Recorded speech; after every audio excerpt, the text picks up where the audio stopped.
ہم کریں گے ہر مظلوم کی حمایت۔ السلام علیکم، میں ہوں حورین فاطمہ اور آپ دیکھ رہے ہیں حمایتی نیوز HD چینل۔ نظر ڈالتے ہیں آج کی اہم خبروں پر۔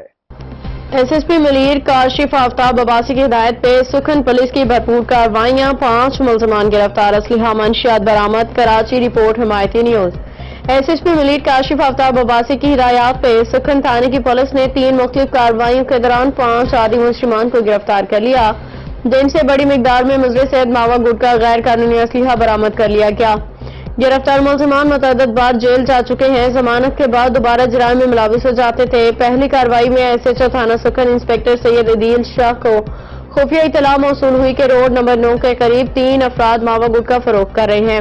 پولیس نے فوری ایکشن لیتے ہوئے نشاندہی شدہ مقام پہ چھاپہ مارا۔ 3 ملزمان نازک عرف تندوری ولد حضور بخش، ساجد ولد جمال نواز، علی ولد محمد یوسف کو گرفتار کر کے ان کے قبضہ سے بھاری مقدار میں ماوا گٹکا برآمد کر لیا۔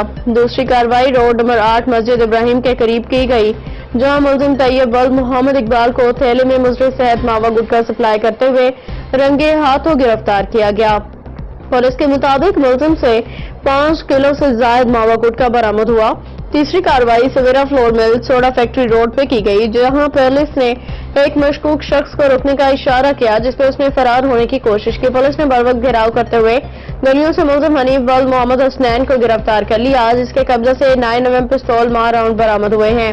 ابتدائی تفتیش میں انکشاف ہوا ہے کہ ملزم کسی واردات کی نیت سے گھوم رہا تھا۔ تمام گرفتار ملزمان کے خلاف ماوا ایکٹ و غیر قانونی اسلحہ ایکٹ کے تحت مقدمہ درج کر کے کیس تفتیش شعبے کے سپرد کر دیا گیا ہے۔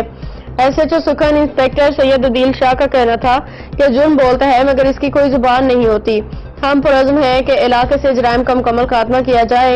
انہوں نے مزید کہا کہ پولیس عوام کے تعاون کے بغیر کچھ نہیں کر سکتی، لہٰذا اگر کسی جگہ جرم ہوتا دیکھیں تو فوری طور پہ پولیس سے رابطہ کریں، آپ کا نام صیغہ راز میں رکھا جائے گا۔ ان کا کہنا تھا کہ اگر پولیس مضبوط ہوگی تو عوام خوشحال ہوگی۔ حاکم علی دال کی رپورٹ۔ باخبر رہیے ہر جگہ ہر وقت، جانیے ملکی و غیر ملکی حالات و واقعات یقین کے ساتھ۔